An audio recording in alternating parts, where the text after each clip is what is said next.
করছি সকলে বলছি সাল্লাল্লাহু আলাইহি ওয়াসাল্লাম।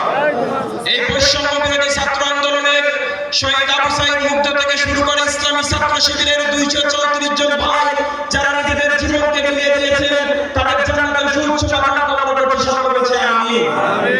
সম্মানিত মিডিয়াবাসী, ইসলামী ছাত্র শিবিরের প্রতিনিধি হিসেবে আমি আপনাদেরকে দুইটা কথা স্মরণ করে দিতে চাই।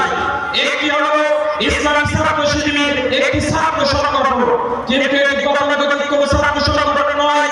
ইসলামী ছাত্র শিবির হলো একটি আদর্শবান ছাত্র সংগঠন, যে আদর্শ নবী মুহাম্মদ সাল্লাল্লাহু আলাইহি ওয়াসাল্লামের আদর্শ, যে আদর্শ সম্পর্কে মহান আল্লাহ তাআলা কোরআনে বলেছেন লাকাদ কানা লাকুম ফি রাসূলিল্লাহি উসওয়াতুন হাসানাহ, যে মুহাম্মদ সাল্লাল্লাহু আলাইহি ওয়াসাল্লামের মধ্যে আমাদের জন্য সর্বোত্তম আদর্শ নিহিত আছে। ইসলামী ছাত্র শিবির সেই আদর্শে গড়া একটি সংগঠন। দ্বিতীয় কথা হচ্ছে ইসলামী ছাত্র শিবির হলো একটি শিক্ষা প্রতিষ্ঠানের নাম, যে প্রতিষ্ঠানে যদি কোনো ছাত্র ভর্তি হয় সেই ছাত্র টেন্ডার কাজ করে না, সেই ছাত্র মালিকা সক্ষম হয় না, সেই ছাত্র তার পিতাকে মারে না, তার মাকে গালি দেয় না। ইসলামী ছাত্র শিবিরের আলোকে এই প্রতিষ্ঠানে যদি আপনার সন্তানকে যদি আপনার ভর্তি করাতে পারেন, এরকম ইসলামী ছাত্র শিবিরের থানা সেক্রেটারি হিসেবে বলে যেতে পারি, আপনি যখন মারা যাবেন তখন আপনার সন্তানকে মসজিদের পড়ে মাদ্রাসার জায়গায় পড়ে বেড়াতে হবে না আপনার জানাজার নামাজ পড়ানোর জন্য। ইসলামী ছাত্র শিবিরের একজন আদর্শ কর্মী আপনার জানাজার নামাজ পড়ানোর যোগ্যতা অর্জন করতে পারে। সর্বশেষ একটা কথা বলতে চাই, নবী মুহাম্মদ সাল্লাল্লাহু আলাইহি ওয়াসাল্লাম মক্কায় একদিন শুয়ে আছেন কাবাগরের পাশে। এক সাহাবী এসে জিজ্ঞেস করলেন, ইয়া রাসূলুল্লাহ, আমাদের প্রতি যে নির্যাতন হচ্ছে, এত জুলুম হচ্ছে, আপনি আল্লাহর কাছে সাহায্য কামনা করুন। আল্লাহ রাসূল সাল্লাল্লাহু আলাইহি ওয়াসাল্লাম সেই কঠিন পর্যায়ের মধ্য থেকে আসার আলোচনায় একটি হাদিস বলেছিলেন যে এমন একটি সময় আসবে যে সময় ইসলাম কায়েম হয়ে যাবে, শুধু সালাত থেকে হাজরা মাউত পর্যন্ত মানুষ একাকী ভ্রমণ করবে, আল্লাহর ভয় থেকে তার অন্তরে কোনো ভয় থাকবে না।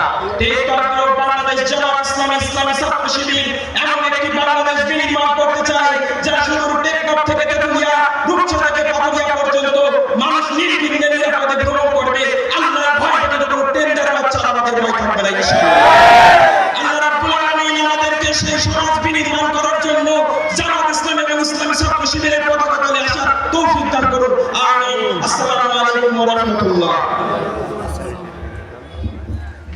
আসসালামু আলাইকুম। বাংলাদেশ জামাত ইসলামী বিভাগ ইউনিয়ন শাখা কর্তৃক আয়োজিত আজকের এই সাধারণ সমাবেশে উপস্থিত আছেন প্রধান অতিথি হিসাবে বাংলাদেশ জামাত ইসলামী চৌড়া জেলা শাখার সংগ্রামী জেলা আমির, আগামী জাতীয় সংসদ নির্বাচনে জামাত ইসলামের মনোনীত প্রার্থী চৌড়া দুই আসন জনাব অ্যাডভোকেট জননেতা রুহুল আমিন। আজকে উপস্থিত আছেন আমাদের মাঝে চৌড়া জেলা শাখার সংগ্রামী জেলা পরিষদ সদস্য জনাব আব্দুল রউফ, এবং উপস্থিত আছেন আমাদের দর্শনা থানা শাখার সংগ্রামী থানা আমির জননেতা জনাব হযরত মাওলানা রিয়াল করে, উপস্থিত আছেন দর্শনা থানা শাখার সম্মানিত সেক্রেটারি ভাই মাহবুবুর রহমান টুকু সহ জামাত এবং ছাত্র শিবিরের অন্যান্য নেতৃবৃন্দ, সামনে উপস্থিত ইসলামী প্রিয় তৌহিদি জনতা, আমি আমার সালাম জানাচ্ছি, আসসালামু আলাইকুম ওয়া রাহমাতুল্লাহ।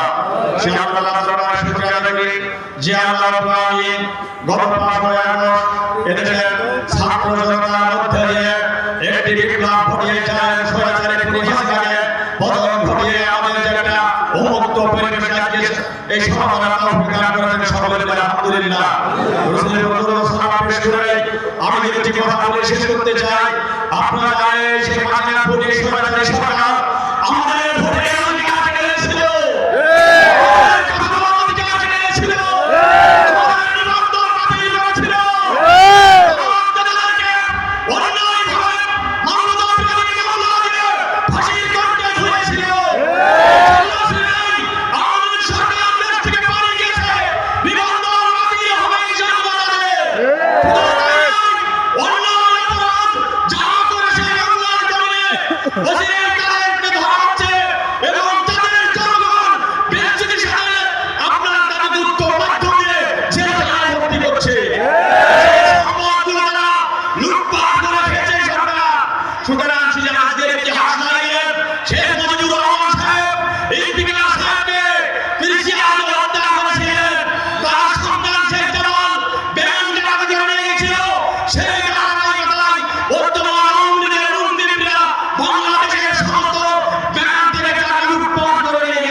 শেখ মুজিবুর রহমান এসএসসি পরীক্ষার সার্টিফিকেট দিয়ে বাদ দিয়েছিল, ঢাকা বিশ্ববিদ্যালয়ের মধ্যে ছিল এগুলো বিশ্বব্যাপী খালেদা জিয়া সে বাদ দিয়ে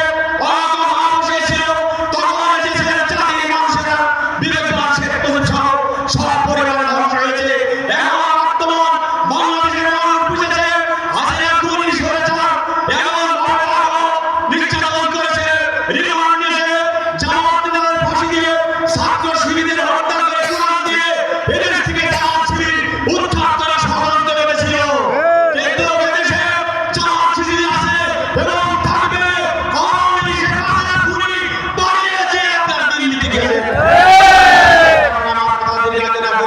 আগামী দিনে আমরা ঐক্যবদ্ধ হয়ে ইসলামী সত্যকে বিচার করার জন্য আমরা ঝাঁপিয়ে পড়ব ইনশাআল্লাহ। আশীর্বাদ ব্যক্ত করে আমি আমার আলোচনা শেষ করছি। আসসালামু আলাইকুম ওয়া রাহমাতুল্লাহি ওয়া বারাকাতুহু। সুপ্রিয় তৌহিদি জনতা, এই পর্যায়ে আমাদের